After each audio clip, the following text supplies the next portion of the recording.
45S అనేటువంటి penalty clause ఏదైతే ఉందో ఆ క్లాజు నాకు వర్తించదని ఆయన అంటున్నాడు, వర్తిస్తుందని నేను అంటున్నాను, వర్తిస్తుందని రిజర్వ్ బ్యాంక్ అంటున్నాను. దీని మీద హైకోర్టు వారు తీర్పు ఇవ్వాలి. తర్వాత కలెక్ట్ చేసినటువంటి డబ్బు వెనక్కి ఇచ్చేసాను పూర్తిగా అన్న దాంట్లో మొన్న చెప్పినట్టుగా కొంత 2007కి మెచ్యూర్ అయిపోయినటువంటి దాన్ని 2011లో పే చేసినా అంతే అమౌంట్ పే చేశారా, వడ్డీతో సహా పే చేశారా? వడ్డీతో సహా పే చేస్తే చాలా పెరగాలి అమౌంట్.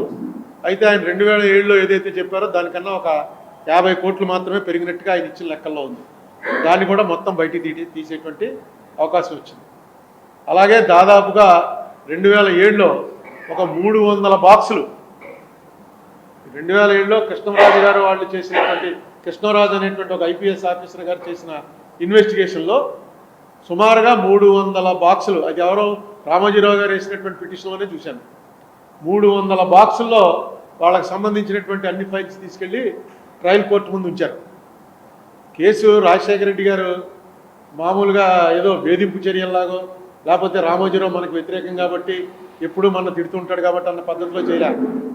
రంగాచారి గారు అనేటువంటి ఒక మోస్ట్ ఆనెస్ట్ ఆఫీసరు ఆయన తీసుకొచ్చి ఒక కమిషన్ వేశారు దీంట్లోకి వెళ్ళమని. ఆ కమిషన్ మీద రామోజీరావు గారు కోర్టుకు వెళ్ళారు. అలాగే కృష్ణరాజు అని చెప్పి ఆయన మోస్ట్ ఆనెస్ట్ IPS ఆఫీసర్, ఆయన్ని తీసుకొచ్చి ప్రాసిక్యూషన్ అథారిటీగా పెట్టారు. ఆ జీవో మీద వారు కోర్టుకు వెళ్ళారు. అవన్నీ ఇంకా కోర్టులో ఉన్నాయి. దాంట్లో డైరెక్ట్గా రాజశేఖర రెడ్డినే పార్టీ చేశారు. జనరల్గా ఇలాంటి కేసుల్లో చీఫ్ మినిస్టర్ ఆఫ్ ఆంధ్రప్రదేశ్ అని చేస్తారు తప్ప రాజశేఖర రెడ్డి అనే పేరుతోటే ఇవాళకి కూడా ఆ పేరు తీలా. సుప్రీంకోర్టు కాగితాల్లో, హైకోర్టు కాగితాల్లో మార్గదర్శి రామోజీరావు వర్సెస్ వైఎస్ రాజశేఖర రెడ్డి అనే ఉంది. రాజశేఖర రెడ్డి మీద వెళ్ళారట, పర్సనల్గా నా మీదకి వచ్చాడండి. రేపు జరగబోయేటువంటి విచారణలో ఇవన్నీ కూడా ఈ 300 బాక్సుల్లో విషయాలు బయటకు వస్తాయి. డిపాజిట్లు ఆ రోజున డిపాజిట్ల కాపీలు అన్నీ ఉన్నాయి. అన్నీ కూడా కోర్టుకు ఆ రోజున ఇచ్చారు. ఆ కోర్టు విచారణ జరగకుండానే ఆయన ఇన్నేళ్ల నుంచి ఆపుకుంటూ వచ్చి చివరికి అది క్రాష్ అయిపోతే మళ్ళీ దాన్ని సుప్రీంకోర్టు బతికించింది. సుప్రీంకోర్టు బతికించి మళ్ళీ హైకోర్టునే వీళ్ళందరూ ఇచ్చే మాటలు విని మీరు తేల్చాలి తప్ప వినకుండా తేల్చడం కరెక్ట్ కాదు. టెక్నికల్గా అది కూడా చెప్పారు. ఇది తప్ప రైటా అన్న మెరిట్స్లోకి మేము వెళ్ళలేదు. పార్టీ ఫేస్ వైలేషన్ జరిగిందా లేదా అది కూడా మేము వెళ్ళలేదు. మేము వెళ్తుంది ఏంటంటే వీళ్ళందరినీ విని చేయండి, వినకుండా చేయటం కరెక్ట్ కాదు. Reserve bank, Andhra government, Telangana government ముగ్గురిని పార్టీలు చేయండి. అరుణ్ కుమార్ వచ్చి మీకు అసిస్ట్ చేస్తాడు. అంటే నేను ముందు నుంచి ఇది బయటికి తీసుకొచ్చి మొదలుపెట్టిన వాడిని నేను కాబట్టి నాకు ఆ రకమైనటువంటి ఒక ప్రివిలేజో ఒక ఆనరో ఇచ్చింది. ఇలాంటి ఇంతకుముందు ఇచ్చారేమో ఎవరికైనా తెలియదు, కానీ నన్ను పార్టీగా కాకుండా అసిస్ట్ చేయడానికి నాకు స్వేచ్ఛనిచ్చింది. ఖచ్చితంగా ఇప్పుడు దీనికి సంబంధించినవన్నీ ఏవేవైతే ఉన్నాయో అవన్నీ కూడా హైకోర్టులోకి వస్తాయి. విచారణాధికారి గారు మరి ఆయన రిటైర్ అయిపోయి ఉన్నాడు, ఆయన ఏముండదు. ఎందుకంటే high court is a trial court, high court is not a trial court. Trial కోర్టులో ఇగో మిమ్మల్ని నిలబెట్టి బోన్లో నిలబెట్టి క్రాస్ చేయడాలు అవి ఉంటాయి. హైకోర్టు ఓన్లీ ఆన్ రికార్డే వెళ్తుంది. కింద కోర్టులో ఏదైతే జడ్జిమెంట్ ఇచ్చారో ఆ జడ్జిమెంట్ పెట్టుకుని హైకోర్టు వెళ్తుంది తప్ప రేరెస్ట్ ఆఫ్ ద రేర్ అకేషన్స్లో ఎప్పుడైనా పిలుస్తారు సాక్షిని మళ్ళీ పిలవాలంటే. నేను చాలా తప్పు, నేను ఎప్పుడు వెళ్ళా, ఎక్కడైనా జరిగి ఉండొచ్చు. ఇప్పుడు జరిగేది కూడా ఓన్లీ డాక్యుమెంట్స్ మీదే వెళ్తుంది. ఇది ఇప్పుడు మీ పేరుని డబ్బులు ఇచ్చేశారు, మీరు మీకు వెనక్కి ఇచ్చేశారని ఉంది. ట్రయల్ కోర్టు అయితే పిలిచి అడుగుతుంది, ఇచ్చేశారా నిజంగా, లేకపోతే వీళ్ళేమైనా భయపడి చెప్పి మీరు ఎలా అంటున్నారా, లేదండి నాకు ఇచ్చేశారు అంటారు.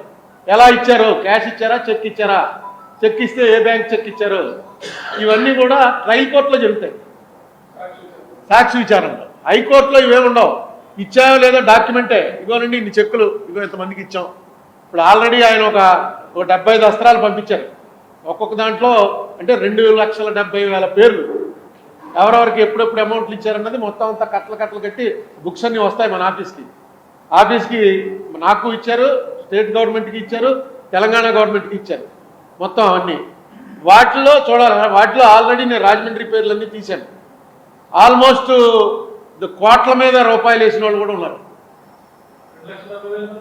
2,70,000 మందిలో 2,70,000 పేర్లు అవి. ఒకే పేరైనా 20 డిపాజిట్లు, 15 డిపాజిట్లు, 10 డిపాజిట్లు, ఇలాంటివన్నీ తీసాం. అవన్నీ కోర్టు వారు మామూలుగా అయితే నువ్వు అక్కడ ఏదైనా సరే 20,000 దాటితే చెక్ ద్వారానే జరగాలి, అది రూలు. కానీ మనం అందరం డబ్బులెట్టు తిరుగుతున్నాం.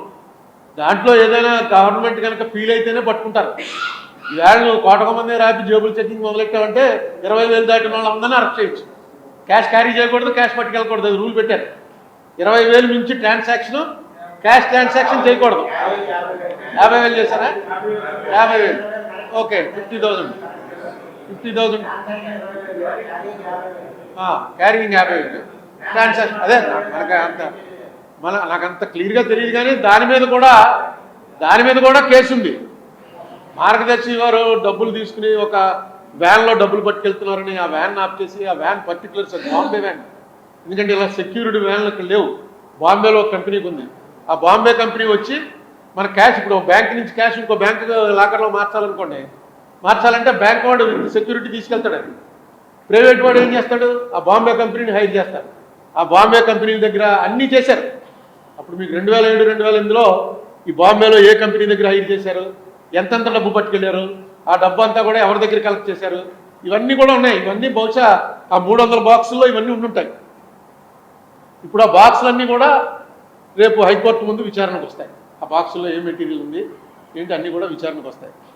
నేను ఇక ముందు ప్రెస్ మీట్ ఏదైనా మీరు కొత్త విషయం ఇందులో తెలిస్తే ప్రెస్ మీట్ పెడతాను. మీకు ఎవరికైనా తెలుసుకోవాలంటే నన్ను అడగండి. నేను ఇమీడియట్గా నా దగ్గర ఉన్న డాక్యుమెంట్స్ మీకు పంపిస్తాను. అంటే అవుట్ ఆఫ్ క్యూరియాసిటీ కానీ మీ పేపర్లో వేయాలని కానీ ఏమన్నా కొత్త విషయాలు తెలిస్తే. నెక్స్ట్ నేను ఇంకొక అప్లికేషన్ పెట్టబోతున్నాను హైకోర్టుకి.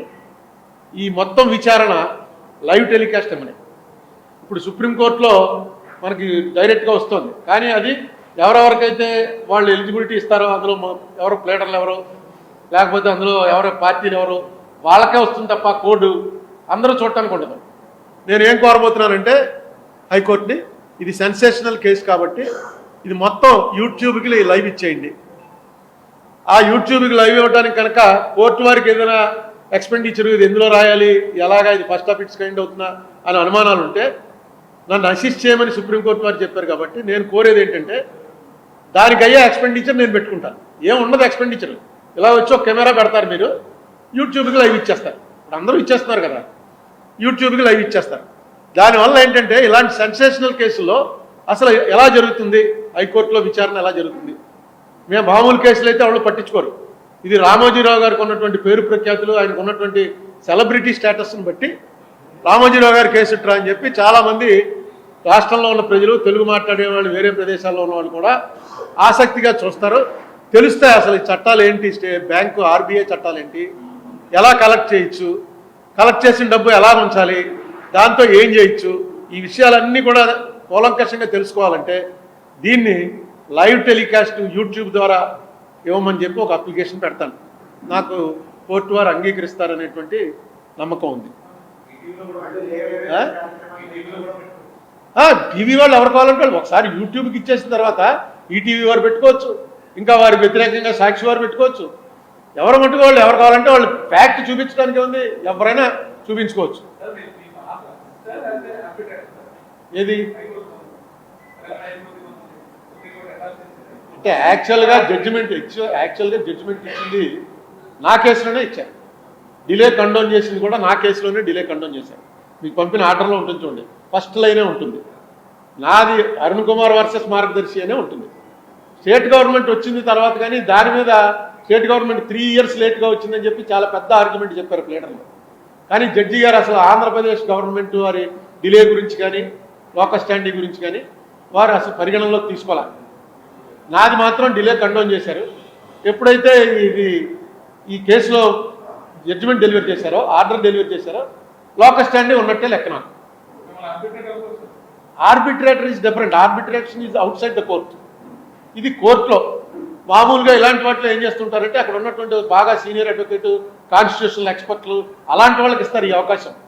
వాళ్ళని నాకు తెలిసిన లాంగ్వేజ్లో ఎమికస్ క్యూరీ అని పిలుస్తారు.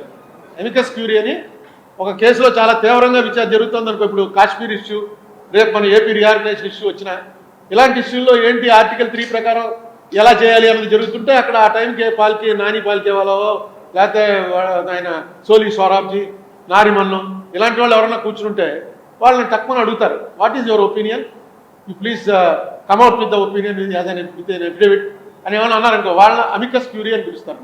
అంటే to assist the court. Or to help the court. మనకి అమికస్ క్యూరీ అవేం కాదు. నేను ఓన్లీ ఈ కేసులో నేను చూపించినటువంటి ఇంట్రెస్ట్, ఈ కేసులో నేను వచ్చి బయట తీసుకొచ్చిన నిజానిజాలను బట్టి సుప్రీంకోర్టు వారు ఏం భావించారంటే ఇది యాక్చువల్గా జరగవలసింది గవర్నమెంట్లో, ఎందుకంటే డబ్బు ఇచ్చేసాడా లేదా అన్నది గవర్నమెంట్ తోటి జరుగుతుంది. తెలంగాణ గవర్నమెంట్, ఆంధ్రప్రదేశ్ గవర్నమెంట్ ఈ రెండు కూడా ఆయన తీసుకున్న డబ్బులు వెనక్కి ఇచ్చేసాడా లేదా అన్నంత వరకు వాళ్ళు అందులో వచ్చి పార్టీలు అవుతారు. రిజర్వ్ బ్యాంక్ వాళ్ళేమో పార్టీ ప్రైస్ వైలేషన్ జరిగిందా లేదా, జరిగితే ఏంటి, దాని మీద రిజర్వ్ బ్యాంక్ వాళ్ళు పార్టీ అవుతారు. నేను ఎలా అవుతాను? ఈ కేసుని ముందు నుంచి దీన్ని ఫాలో అవుతున్నాను కాబట్టి you are allowed to assist. Section వైలేషనే మెయిన్. మనం ఈ కేసులో నాకు పెద్ద సంతృప్తి కలిగించేటువంటి అంశం ఏంటంటే రిజర్వ్ బ్యాంక్ వాళ్ళని పార్టీ చేసి వినకుండా కింద కోర్టులో కేసు తేల్చడం అనేది టెక్నికల్గా కరెక్ట్ కాదు. రిజర్వ్ బ్యాంక్ని పార్టీ చేయండి అన్నారు. అదే నేను కోరుకున్నది రిజర్వ్ బ్యాంక్ వాళ్ళు. ఎందుకంటే రిజర్వ్ బ్యాంక్ వాళ్ళు రాసిన కరెస్పాండెన్స్ అంతా నా దగ్గర ఉంది, ఏపీ గవర్నమెంట్ దగ్గర ఉంది, తెలంగాణ గవర్నమెంట్ దగ్గర ఉంది. అంత కరెస్పాండెన్స్ రాశారు వాళ్ళు, చేయకూడదు చేయకూడదు చేయకూడదు అని. అయినా చేస్తుంటే మీరు కళ్ళు మూసిపోయారా అని చెప్పి అడిగితే ఏం చెప్పారు వాళ్ళు? మేము అని యూఐబి అంటారు. ఆ యూఐబిస్లోని మాకేం లేదు అసలు. ఏ రోజునైతే మేము ఆపేయి అని చెప్పేసి మార్గదర్శి వాళ్ళకి చెప్పామో, ఏ రోజునైతే వాళ్ళు రిప్లై ఇచ్చారో మేము ఆపేస్తున్నాం అని, ఆ రోజు తర్వాత వాళ్ళు ఏం చేశారనేది మాకు సంబంధం లేదు, స్టేట్ గవర్నమెంట్ చూసుకోవాలి.